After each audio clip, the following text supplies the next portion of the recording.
Vamos a hablar del salario mínimo y cómo este va a incrementar según las últimas revisiones que se han hecho, pero le queremos presentar antes una nota sobre la historia del salario mínimo en nuestro país. Veamos.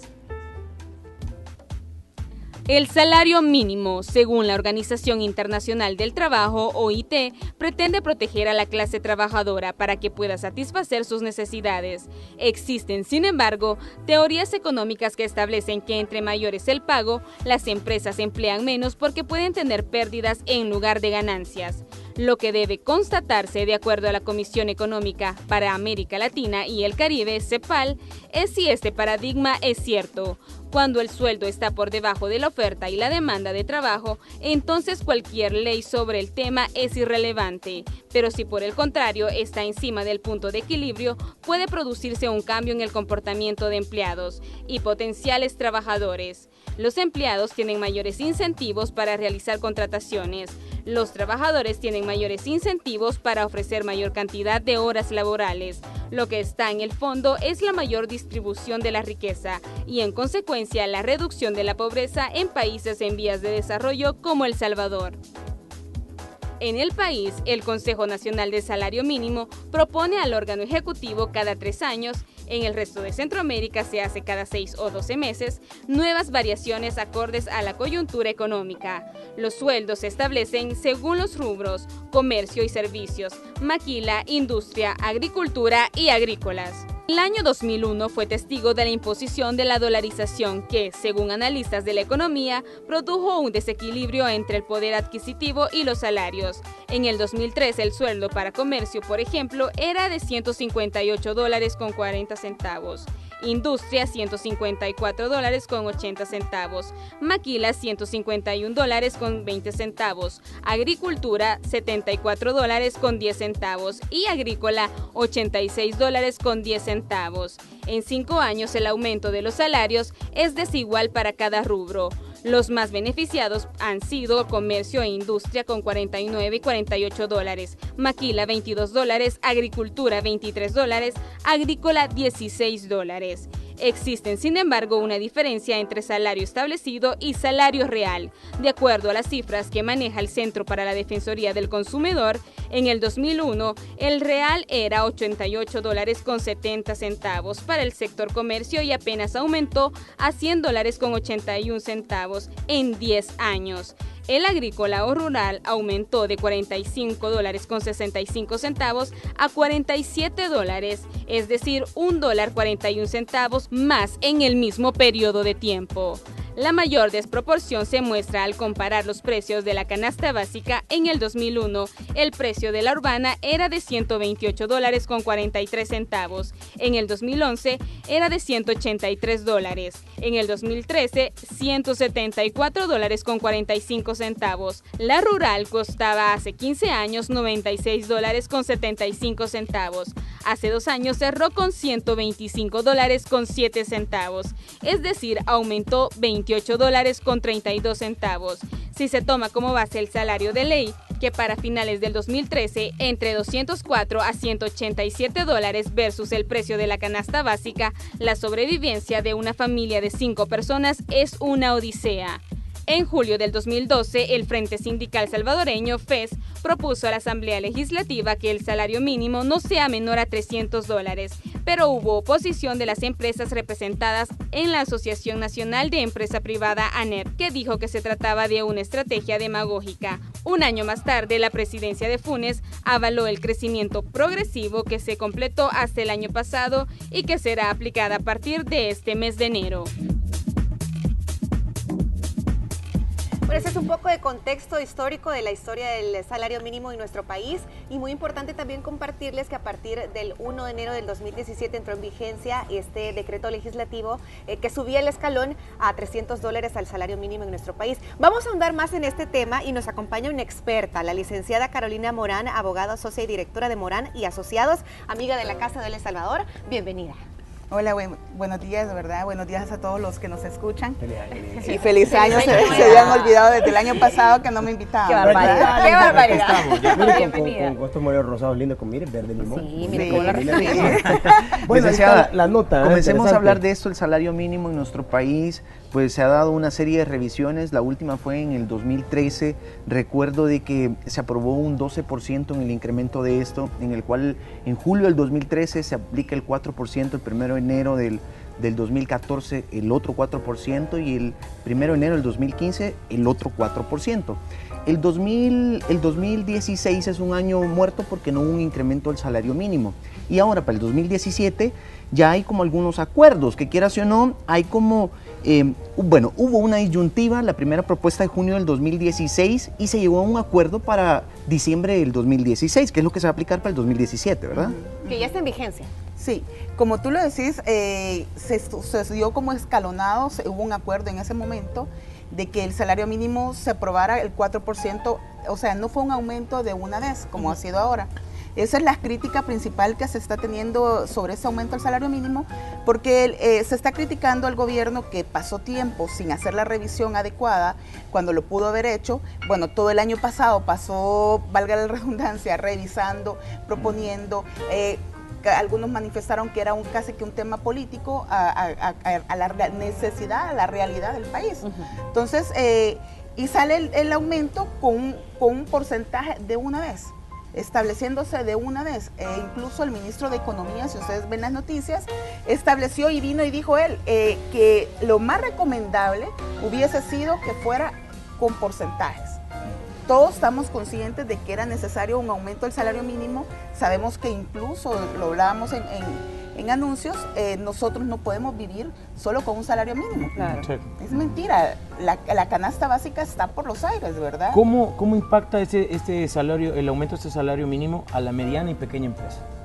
Fíjate que es donde más está impactando, porque como el aumento ha sido de una vez, la pequeña empresa es la que más estás teniendo inconvenientes, porque no solo es aumentar el salario. Si tú te fijas, aumentas el salario, eso es como cuando tú aumentas tu presupuesto en la casa. Tienes que pagar más de servicios domésticos, más de vigilancia, más de, si a un hijo le das una cantidad, le tienes que dar a la otra igual, y todo se te incrementa. Entonces, la pequeña empresa, hay un efecto que se llama el efecto cascada, que ese a veces no se ve, no se dimensiona, que es aumento de AFP, seguro social, las cotizaciones deben de aumentar, prestaciones laborales tales como el pago de una vacación anual, el pago de un aguinaldo, el pago de bonificaciones, y eso sumale, por ejemplo, una empresa pequeña que tiene empleados ganando el salario mínimo, ya un supervisor ganaba $300, tiene que aumentar por ley a todos. Porque si el que era el encargado de ciertas áreas, digamos una empresa pequeña de seguridad, el seguridad del guardia que ganaba el salario mínimo anterior, ahora tiene que ganar 300. El supervisor ganaba 300, ahora tiene que aumentarle el supervisor. Claro. Y el que era el coordinador ganaba la cantidad. Tiene que todo es un efecto cascada. Menciona por ley, lo Sí. acaba de mencionar. Eso es, así es en el rubro laboral salvadoreño, independientemente el rol de la empresa. Digo yo, ya en la práctica, pues, así va a ser. Debe de ser. Debe o así va a ser, porque está bien, entendemos, pero se va a aplicar. Le comento eso para no sonar polémico, porque más que alegría que la gente dice, hey, nos va a aumentar el salario, es sinónimo de despido, sinónimo de decepciones, preocupación en la familia salvadoreña, gente que ya no tiene trabajo, comenzaron súper mal el año a raíz del aumento salarial. Entonces, qué bueno es el aumento salarial. Sí, fíjate que es decir, todo debe de ser meditado, ¿verdad? Yo considero que cuando tú tomas decisiones a la ligera, o pueden ser a veces decisiones políticas para un gobierno, porque también acordemos que estamos ya casi que en un tema preelectoral, yo no soy política, se los hago la aclaración, pero todas esas situaciones, esas decisiones tienen repercusiones. Por ejemplo, tú me decís, las familias algunos pueden estar contentas que van a aumentarse el salario, pero otros están preocupados que pueden perder su empleo. ¿Qué ha pasado con algunas empresas? Hay empresas que por política, y subrayo, por política, no es obligación de las empresas, indemnizan año con año. Entonces, esas empresas que indemnizan año con año tienen su pasivo laboral a cero. Algunas empresas que han hecho, incluso clientes míos, como han visto que todo se está aumentando, incluso ellos tienen contratos, lo dijo el ministro de Economía, las empresas, por ejemplo, una maquilera o una empresa de servicios ya tiene contratos a quienes le va a entregar ciertos productos, entonces tú tenés un contrato a plazos, digamos, de aquí a 6 años ya comprometido el trabajo y sabes que de ahí sacas tu presupuesto para la empresa, ¿verdad? Eso lo dijo incluso el ministro de Economía porque así es como es un presupuesto el que se lleva. Entonces, ¿qué pasa? Cuando viene un aumento de este tipo, eso no estaba presupuestado para la empresa.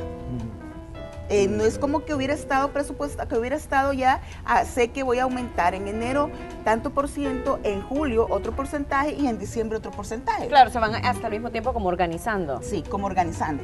Viene de una vez que han hecho algunas empresas y es duro, fíjate, la situación porque como ellos han ido indemnizando año con año, y repito y subrayo, para que los trabajadores no vayan a decir, mire, están obligados a indemnizarme. No es así. Es una política de la empresa, entonces vienen ellos el 1 de enero, el 2 de enero, sabemos que el primero fue asueto, el 2 de enero que se presentan los empleados, le dicen, ya no hay trabajo para usted. ¿Y cómo se va ese empleado? Eso no lo han dimensionado, no lo han sacado en noticias y deberían de hacer un estudio sobre esa parte. El sector maquilero, por ejemplo, si alguna empresa está indemnizando año con año, perfectamente, la ministra incluso de Trabajo dijo, vamos a sancionar, dijo con otros funcionarios, a las empresas que despiden. Eso no se puede hacer. Si es libertad de contratación, es la libertad del empleado. Es verdad que hay mucha gente que está despedida. Sí, entonces si a ti te indemnizaron año con año, tú te vas sin un peso. Claro. Entonces es una situación difícil. Porque si te indemnizan, la empresa tiene el derecho de prescindir de tus servicios cuando ellos deseen suspender el contrato, ¿no? Ahora vámonos más allá. ¿Qué pasa si yo lo dije en una entrevista radial hace poco, que las empresas no solo de que van a despedir por despedir porque tienen productos que entregar, hacen como una reestructuración, por decir así, y ese es el cuidado que también se debe tener. Pero ¿qué pasa? Vámonos, hay empresas muy buenas, cumplidoras, pero hay empresas que quieren cumplir pero no pueden, ¿verdad? Entonces, tienen que hacer recortes porque su presupuesto no les da, que es la pequeña empresa. Entonces tienen que hacer recortes. Cuando hace un recorte, se va esta persona, este trabajador, porque no tiene para indemnizarlo. Eso se llama despido injustificado. Tendría que proceder la indemnización. Entonces viene el trabajador, como no hay plata para indemnizarlo, se va al Ministerio de Trabajo. El Ministerio de Trabajo nunca puede obligar a un patrono a indemnizar. Puede citarlo al patrono, mire, venga, ¿qué pasó? ¿Le va a pagar? ¿No le va a pagar? Y se pueden llegar a acuerdos en el Ministerio de Trabajo. Para poder tener derecho a esa indemnización, el trabajador se debe ir a un proceso laboral. ¿Y de cuánto tiempo estamos hablando más o menos de ese proceso? Porque ahí es donde la gente también dice, estoy perdiendo más, quieras o no, en taxi, o estoy perdiendo más en el bus, tengo que pagar almuerzo porque estoy todo el día ahí. Si es ley, licenciada, con lo que comenta Celina, porque es ley, despido justificado se le debe remunerar al empleado bajo el concepto de indemnización, ¿cierto? Fíjate, Edwin, que ahí entramos ya a otro tema que tendría que ser producto de una sola entrevista, el tema de la indemnización. Pero te voy a dar una explicación. La indemnización no es porque a ti como empleado se te ocurra. No, claro, por supuesto. Que es lo que nosotros, incluso los abogados de la Procuraduría, que son los que representan a trabajadores de manera gratuita, también le hacen ver, es que es su derecho. Momento. La indemnización nace producto del despido injustificado. ¿Quién debe determinar si es injustificado o no? El juez. Entonces, ¿hasta cuándo le nace la obligación al trabajador de tener derecho a esa indemnización? Cuando ya hay sentencia en la que condenan al patrón. Y decía Celina, ¿cuánto lleva? Si cae, mira, si tienen suerte el trabajador y cae en uno de los juzgados, nosotros tenemos aquí en San Salvador 5 juzgados, cada quien con criterios diferentes, cada quien con plazos diferentes. Me preocupa eso de cada quien con criterios diferentes. Nosotros los abogados laboralistas decimos, mire, no es un tema de atacar a nadie, porque no, yo soy amiga de muchos jueces, amiga de resolutores, hacen su esfuerzo, pero hay una gran carga de trabajo, así, es increíble. Depende de eso, tiempo, ¿cuánto sería? Estamos hablando de 3 meses, de 3, 6, 1 año, 2 años, en primera instancia. Después se puede ir a apelación y vamos, entonces bueno, eso. Vamos a ver la tabla. Licenciada, tenemos una tabla en este momento que es sobre los salarios mínimos actuales y aumentados. A ver si lo podemos analizar, porque vemos el aumento en dólares, digamos, para el sector comercio y servicio, que es uno de los que ha sido bien importante para este aumento y vemos que son de $48.30. Es una variación de más del 19%. Sí, solo ahí, perdón, hay que aclarar algo. Este cuadrito fue hecho en diciembre. Entonces, si tú te fijas, dice salarios actuales, era el salario anterior, porque ya 2016. estamos 2017. Ajá. Ahí tú puedes ver en este cuadro, es un cuadro comparativo, donde tú puedes ver cuánto ha sido el porcentaje que se ha ido como incrementando. Estamos hablando de comercios y servicios. El salario que teníamos hasta diciembre del 2016 era $251.70. En el actual, o sea, a partir del 1 de enero, estamos hablando que incrementa $300 para el área de comercio y servicios, que es un aumento del 48.30%. O sea, ¿qué pasa con esta parte de comercio y servicios? ¿Quiénes son los de comercio y servicios? Para que vayamos entendiendo.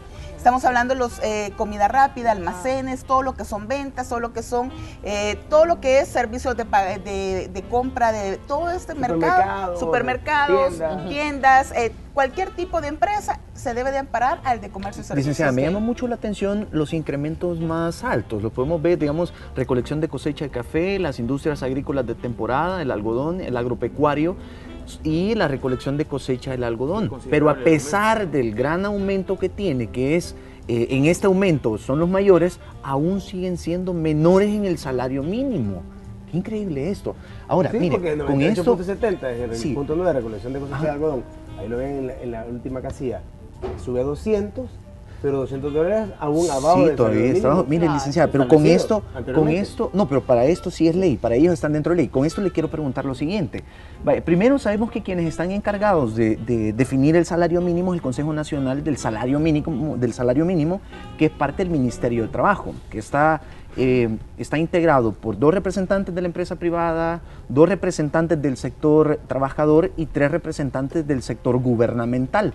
Ahora, ¿cómo definen cuál debe de ser el salario mínimo? Porque vamos para el 2014, hay fuentes oficiales que dicen que para el área urbana la canasta básica anda alrededor de $193.00. Y para el sector rural anda alrededor de $135.00. Ahora, si uno se pone a hacer cuentas, en realidad gasta más. Claro. Entonces, ¿quién define el salario mínimo? Le repito, porque yo le diría, no está acorde a la realidad. Sí, fíjate que ahí son las debilidades que tenemos como país, porque las instituciones deben de ser fortalecidas, temas presupuestarios, temas de lo que fuese, porque deberían de ser estudios más sólidos los que se tendrían que hacer para poder establecer un salario mínimo. Interviene lo que es el Banco Central de Reserva, intervienen muchas instituciones, pero sí, el Ministerio de Trabajo como tal no tiene un área especializada que haga estudios acordes a la realidad.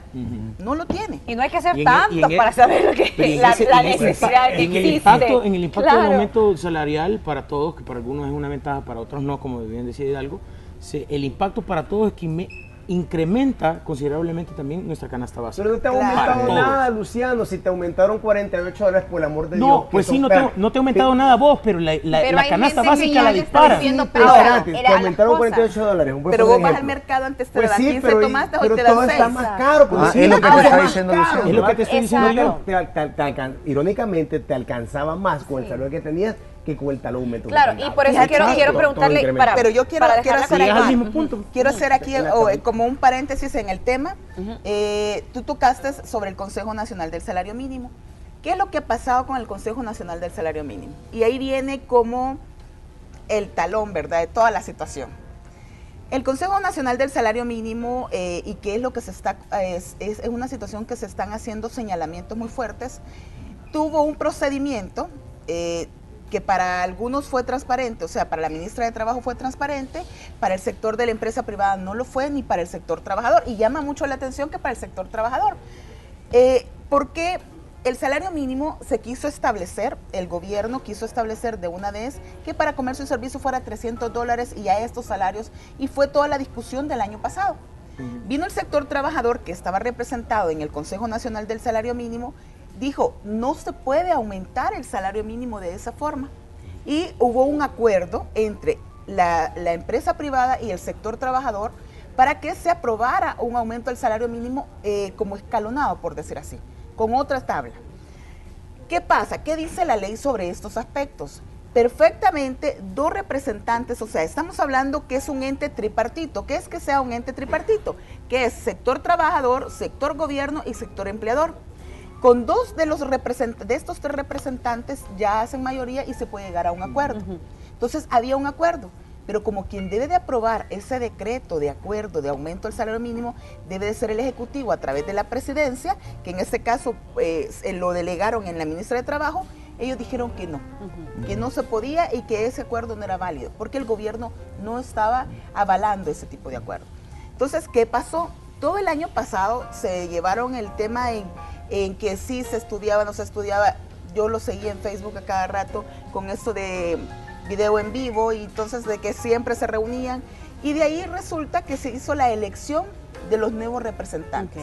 Fue como la salida del gobierno para poder aumentar el salario mínimo. Entonces hicieron una nueva elección de los representantes del Consejo Nacional del Salario Mínimo, quedó integrado de manera diferente. Algunos dicen que sí fue apegado a la ley, al reglamento del Consejo, y otros manifiestan que no. Y así que el gobierno con el sector trabajador, con un nuevo representante del sector trabajador, llegan al acuerdo del aumento del salario mínimo que tenemos hoy en día. Pero la industria quedó excluida, la empresa privada quedó excluida de esta decisión, es decir, por eso es que estaban reclamando después estas asociaciones, ¿verdad? Pero bien, la recomendación entonces, licenciada, para todas las personas que estén informados sobre sus derechos laborales también de igual manera, y que la podamos seguir en redes sociales para estar ahí muy en contacto con usted. Pues estamos a la orden en todas las redes sociales a través del hashtag Morán Asociados. Nos pueden seguir en Facebook, en LinkedIn, en Twitter. Ahí estamos nosotros poniendo actualizaciones siempre en materia laboral, también en materia empresarial, lo que es derecho empresarial, y nos pueden contactar a través del correo electrónico abogadosmoranasociados.com. Perfecto. Muchísimas gracias. Ahí está. Y bueno, ayudarnos todos al final del día, ¿verdad? Porque si vamos al mercado, lo que usted decía, las cosas están subiendo. Si vamos a la tienda, las cosas están subiendo. Hay que ser conscientes también para ayudarnos poco a poco. Sí, es difícil regular la canasta básica también, ¿verdad? Gracias.